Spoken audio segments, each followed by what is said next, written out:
There are mornings that start with coffee, and there are mornings that start with a corpse. Louisiana, January 1911. A quiet countryside where birdsong, creaking wagon wheels, and church bells create an old-time symphony. But that morning, silence meant something else. It felt like the breath of something dreadful, just waiting to erupt. The owner of a rice mill, who usually met with his employee Walter Byers early every morning, suddenly realized Walter was nowhere to be seen. The strange thing was, Walter had never missed a day without saying something. An hour passed, then two. The man grew concerned. Carrying a strange sense of unease, he made his way to the old wooden house where the Byers family lived. The doors were closed, the windows covered. No sound, no light. A silence that didn't fit the routine of a family. Neighbors began to gather. Everyone was puzzled. Everyone shook their heads. No one has seen them leave since yesterday, someone said. An old woman whispered, "We got a bad feeling. After several unanswered knocks, the police were called." At first, they thought it might be a sudden illness or the family had left. But when they forced entry through the back door, every light assumption shattered instantly. In the bedroom, under the faint light coming through the curtains, 3 bodies lay next to the bed.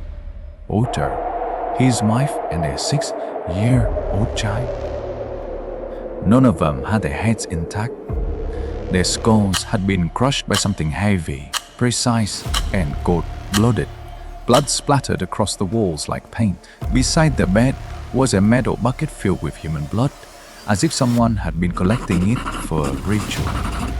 But what chilled investigators wasn't just the blood or the wounds. It was the total silence of the room. No signs of struggle, no screaming, no broken locks. As if the whole family had been murdered in their sleep or hypnotized. The crime scene was disturbingly clean, almost emotionless, cold, efficient. And in that very moment, the first officer to step into the room wrote in his notebook later, "This wasn't just a murder. This was the beginning of something bigger and darker. A massacre can be random. 2 identical ones are a warning." Less than a month after the brutal death of the Byers family, fear in Lafayette no longer lurked in the shadow. It stepped into the daylight, looming over every rooftop. And then, the unthinkable happened. The second murder case, following the exact same pattern, took place. On the morning of February 25, 1911, a child ran to his cousin's house to invite him to play. But when he jumped over the rotting wooden fence, he didn't see his friend running out to greet him as usual. Instead, what he saw was the front door left slightly open and the house silent like a grave. The boy stepped inside, and then his scream tore through the still air. Inside were the bodies of the entire Andrews family. A couple and their 2 children murdered in the exact same way as the Byers. Once again, an axe was the weapon. Once again, the whole family died in their sleep, their heads shattered, blood splattered everywhere. Once again, no sign of forced entry or struggle. But what was more chilling was the way the house was arranged. It was like a replica of the previous crime scene. The position of the bodies, the blood patterns, even the blood collection bucket, all seemed to suggest the killer was repeating some kind of ritual. The public panicked. No one believed this was just ordinary crime anymore. Rumors spread like wildfire. There was something out there, hunting black families in their sleep. The press gave it a name, the Midnight Butcher. Police were under tremendous pressure. The public was outraged. Someone had to be held responsible. And so, a name was racked out, Raymond Barnabet, a middle-aged man, a neighbor of the Andrews family, known for his temper and past accusations of domestic violence. Neighbors said they had seen him wandering near the crime scene that night. He was arrested, interrogated, but there was no solid evidence. No blood, no weapon, no direct witnesses. A few hours later, he was released, and that was when the investigation officially derailed. The release of the suspect only enraged the public more. They weren't just afraid, they were angry. feeling the police weren't acting fast enough. The police, on the other hand, were confused. Something about these cases made everything feel unexplainable, because this was no longer a string of murders.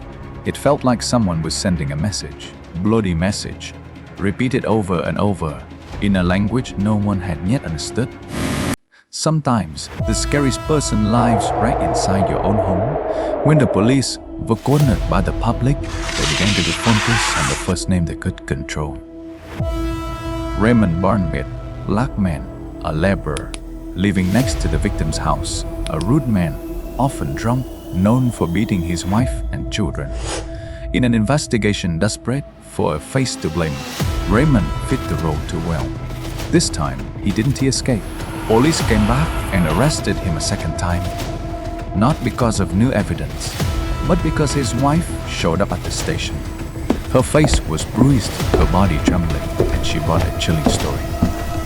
The woman sat down and said, that night, Raymond came home before sunrise.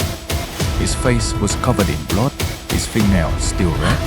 When I asked him what happened, he went into a rage and hit me back. Then he turned on my children, Clementine and Zephyrin. She choked on her words. But that wasn't the worst part. He smiled, a good, terrifying smile, and said, I just killed an entire family. If anyone talks, I'll kill them too. Raymond's two children, Clementine and Zephyrin, were brought in for questioning. Both were terrified, crying hard. Clementine said she saw her father come home with blood on his hands and tried to wipe it on her dress as if to transfer something. But Zephyrin confirmed that his father came back that night with bloody clothes and ordered them to be burned. With these oddly matching statements, the police were temporarily satisfied. They thought, this is it. He's the killer. But then, something strange started to trouble the lead investigator, Louis Lacost. How could people who just lived through such a horrifying night remember every detail so clearly? No hesitation, no inconsistencies. Were they recalling it or reciting a reverse story? That was the first moment Lacoste realized things might not be what they seemed. He decided to inspect Raymond's house. And there, he found something that confirmed Clementine's story. For dressed with a bloodstain exactly where she had described, everyone began to breathe a little easier, except Louis, because a darker possibility suddenly came to mind. If Clementine is lying, then whose blood is it? For the first time in the case found, words like deception, staged, and manipulation began to creep in next towards acts, blood, and ritual. And with that, the investigation officially shifted from simple crime into a maze of twisted testimony, emotional manipulation, and a mystery deeper than the stains on the floor. When faith in justice had just begun to spark, truth laughed at it with blood.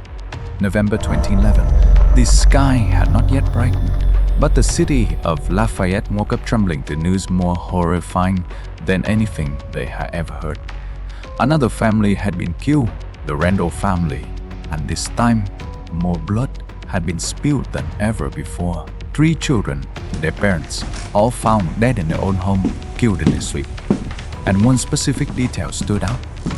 The father, Mr. Randall, had been shot in the head, detail that had never appeared in the previous cases. This wasn't just murder, it was a statement, a cruel message sent with blood. But what threw the whole city, especially the police, into crisis was this: Raymond Barnabet, the man they believed to be the killer, was still locked inside his jail cell.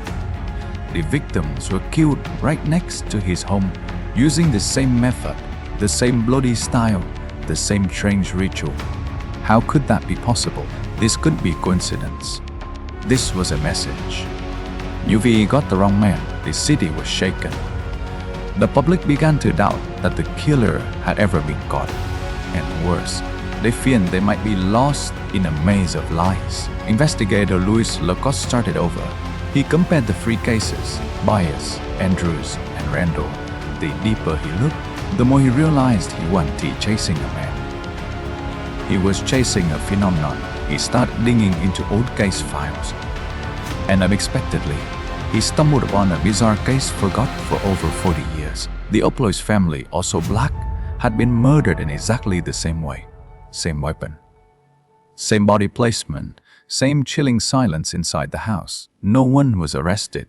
The case was closed. And from then on, forgot, Lacoste no longer believed this was the work of an ordinary killer. He suspected something far deeper. Could they be facing a generation of killers? Or worse, a secret cult silently operating for decades? The situation began to move beyond traditional law enforcement. It was no longer within the realm of crime, but stepping into the domain of ritual, mysticism, and dark belief. And in the midst of it all, one name kept surfacing at the center. Clementine Barnabet, still just a girl, not yet 18, but her eyes, her words, her presence in every twist of the case made it impossible for Lacoste to look away. Was she a witness or the lead actress? A survivor or a puppet? Or was she the executioner wearing the mask of innocence? But the answer had not come yet, at least. Not in any way anyone could predict. There are some cases that cannot be solved by science because they were not created by logic. After the gruesome death of the Randall family, Louis Lacoste, a detective who once believed in facts, witness statements, and evidence, began to change. He didn't just examine the crime scenes. He dug through the dusty case files long forgotten in the Louisiana State Police Archive. And then, he found a strange note. In 1871, 40 years earlier, a black family named Oplois was killed in exactly the same way as the recent cases. A father, mother, and 2 young children, all beaten in a sweep. No screams, no scratch marks, no one woke up. The scene was silent, bloody, and a bucket. But what chilled Lacoste wasn't the similarity. It was a single handwritten note left in the file by a police officer at the time, possibly connected to voodoo ritual. Symbols at the scene resemble spirit summoning marks, just one line. But it was enough to crack the foundation of his logical investigation. From that moment, Louis changed direction. He began learning about voodoo, not from books, but from elderly black residents living in the Byers, where legends and voodoo practices still existed like an underground religion. He discovered that in voodoo, there were rituals of human blood sacrifice to gain protection from ancestral spirits or supernatural entities. Some believe killing people in their sleep preserves their soul in a pure state, untouched by the conflict between life and death. And the blood bucket. It was used in a ritual known as the Book of Blood to form a covenant with the spirit world through life as. The blood was kept as evidence. It was kept as an offering. The police laughed at the fury. But Lacoste knew, the more you deny something, the more room it has to hide. And now, all signs began pointing back to Clementine Barnabet, not as a witness, but as a piece of the ritual itself. Neighbors of the Barnabet family began speaking up. I saw her walking around the neighborhood the night the Randall family was killed. She was dressed in black, muttering something in a strange voice. At one point I heard her say, "There will be blood." When confronted, Clementine claimed she was with 2 friends at night. But both friends denied her story. The deeper they dug, the more her statements looked like a spider web. Beautiful on the outside, but made of tangled threads of lies. Then a special witness stepped forward. Pastor King Harris, a man respected by the black community. He said he saw Clementine walking near the Randall house and heard her say, "Don't he go that way, someone might die." Lacoste understood. If voodoo was really involved, that wasn't a coincidence. That was a prophecy. He immediately sent a blood sample from Clementine's dress to a lab in New Orleans. The result showed the same blood type as the Randall family victims. But unfortunately, in 1911, there was no DNA testing, so the evidence remained suggestive, not conclusive. The defense began to strike back. Clementine was just a young girl, raised in poverty and violence, possibly mentally unstable. Her testimony wasn't consistent. Maybe her memory had been altered, but Lacoste didn't believe in mental breakdowns. He believed in a terrifying clarity, and he began to see Clementine as something not quite human, director, or a puppet, exceptionally good at playing the role of the director. When the suspect is already behind bars, but the blood keeps flowing, who is really the killer? After a series of vague clues and conflicting testimonies, Clementine Barnabet was officially arrested. She was only 17 at the time. Slim build, deep eyes, but something about her kept people from looking away. A calmness so cold it made your skin crawl. When first questioned, she denied everything. But the very next day, she cried and confessed to part of it. Then she changed her story again. At times, she played the victim. Over time, she whispered strange things that made investigator Louis Lacost pause his writing and look at her face. She didn't seem like a scared teenager. She seemed like someone running the game. But even while in custody, Clementine became stranger. She didn't crying. She didn't cry. Sometimes, she even smiled lightly when talking about that. And right then, something unthinkable happened. Another family was murdered in exactly the same way. This time, it was the Barnabet family. 5 people. Father, mother, 3 children. Killed during the night with an axe. No broken doors. No one heard a sound. The crime scene was even more disturbing than before. The blood bucket was only half full, unlike the previous murders, but the most haunting detail was written on the front door. A messy pencil scrawl.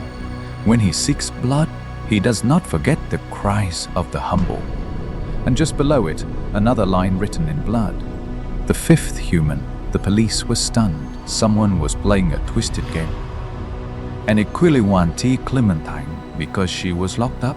The press exploded. The public was divided. Some believed she was innocent. Others believed she had accomplices. Some even claimed she was the embodiment of voodoo itself. Louis Lacost, who had followed the case step by step, now felt trapped in a maze. Every time he thought he had the truth, it vanished like smoke. He began to wonder, was Clementine the killer or just a pawn in a blood-soaked game? But it was Clementine herself who poured gasoline on the fire. In the next interrogations, she began to speak on her own. Her voice was flat, calm, fearless, like reciting a ritual. I didn't just kill the Byers, the Randalls, and the Andres families. I killed many others too. But I didn't do it alone. Lacoste stopped breathing. There are 5 of us. I am the 5th. We are the Church of Sacrifice. Equals sliced reality like a knife. The police thought they had their suspect. But in truth, they only had the tip of an iceberg, a secret code, a network of ritual killings, and a promise of immortality. Clementine said her group bought a voodoo charm, got a conjure from a hoodoo priest. The charm promised that as long as they kept performing the rituals, they would never be caught. And they would live forever. But what chilled Lacoste the most wasn't the confession. It was her attitude. No guilt, no fear, no excuses. I didn't hate them. I didn't steal anything. I just wanted to hold them in my arms before they left this world. Some confession terrify people, and some confession make people lose faith in what we call reality. Clementine Barnabet, the 17-year-old girl arrested for suspected mass murder, had been silent for a long time. But on a cold morning in late December, she requested to speak with the sheriff, her lawyer, and Detective Louis Lacost. No one expected that meeting to be a defense. It was a confession. Clementine looked directly into the eyes of the people in front of her and calmly said, I killed them. The Byers family, the Randall family, the Andres family. I also killed the Barnabets and many other families too. The room went silent. She spoke about the cult she belonged to, the Church of Sacrifice. According to Clementine, the group had 5 members, 2 men, 2 women, and she was the 5th. That's why the mesh written blood at the bracer scene said, the 5th human. This church believed in immortality. They believed that by killing through ritual, the blood sacrifices would be accepted by guardian spirits and eternal life would be granted. Clementine spoke with a steady voice, like reading from an ancient scripture. We bought a conjure charm from a voodoo priest named Joseph Thibodeaux for just $3. He taught us how to use it so we would not get caught as long as we followed the ritual. She explained that the victims lived in black families living near train tracks because their souls would be pulled into the train wheels carried to the afterlife. Children were always killed first because child souls are pure and easily received by the spirits. Each murder was a sacrifice. Every drop of blood was a prayer. We left no one alive, no heart abandoned. Everyone died together to rise again together. Clementine even revealed chilling details about her first kill. She dressed as a man, went to a small town called Ephraim, broke into a family's home, and killed mother and 4 children with an axe. Then she wiped off the blood, removed her disguise, and left the scene as an anonymous woman. No one suspected her. That was when she realized the law couldn't touch her. The court continued its work quietly, methodically, without resistance. Clementine said some members only watched, serving as witnesses to the spirits. She was the one who did the killing. She told everything with a calm demeanor, sometimes even a hint of pride. An interrogator asked, "Why kill? Out of hatred?" Clementine shook her head. "I didn't hate them. I didn't take anything from them. I just wanted to hold them at the moment their soul left in my arms." She spoke of death the way others speak of life. In another session, she added, "Killing is the only way we could be reborn. If I'm caught, the others will continue. They are still out there." Lacoste asked, "What are their names?" Clementine only smiled. "You want to find them. They have the conjure. They are protected." A shocking twist. Her father, Raymond Barnabet, the man initially suspected, was called to testify. When facing his daughter, he was disturbingly calm. He claimed he had seen Clementine standing outside the victim's home the night of the murder. Her clothes were stained with blood, her face expressionless. She stood there, watching, as if her soul was already gone. The confession spread like wildfire. Headlines screamed. The public panicked. Churches held emergency prayer services. Some believed Clementine was a demon-possessed killer. Others believed she was just a puppet manipulated by something darker than human. Police tried to track down the other cult members, searched for voodoo priest Thibodeaux, but found nothing concrete. People who had met him described him as kind, gentle, incapable of harming anyone. But their eyes looked away when asked about the conjure. Clementine's confession didn't close the case. It opened a darker door, a deeper mystery, and a greater fear, because now a bigger question echoed. If Clementine was the cult's leader, and she was behind bars, who was continuing the murders? Some cases end with a verdict, but some may never truly end. In October 1912, Clementine Barnabet stood before the Lafayette court, accused of mass murder. With a body count she herself confessed to as 17, and hints at over 300 victims by the church. The courtroom was dead silent as Clementine stood up and declared to the jury, "I am the executioner of the Church of Sacrifice. I killed the men, women, and children. But I am not guilty, not guilty." That girl, with eyes hollow like her soul was gone, spoke of murder like it was an offering, a mission, something greater than life or death. Her lawyer pleaded for leniency, claiming his client was mentally ill, deeply superstitious, and suffered from religious delusions. 3 doctors were called in to evaluate her. The official conclusion: Clementine Barnabet suffers from severe moral degeneration, poor cognitive ability, a lack of education, and is highly susceptible to superstition. She was sentenced to life in prison, held at the Louisiana State Penitentiary. But there, the strangeness did not stop. Prison guards described Clementine as complex and unpredictable. Sometimes she spoke like a child. Sometimes she quoted voodoo scriptures no one could understand. Many black inmates were afraid of her, refusing to sleep in the same cell. Then something terrifying happened. In 1913, just months after her sentencing, Another murder took place with the same signs, methods, and rituals. The problem was, Clementine was in solitary confinement. The media exploded with theories. Did she have partners outside? Was the church still active? Or worse, had it never been just a group of people? No one knew for sure. No one could identify the names Clementine once mentioned. The voodoo priest, Joseph Thibodeaux, was still living quietly in New Orleans, claiming he had never sold any immortality charms. In 1913, Clementine attempted to escape but failed.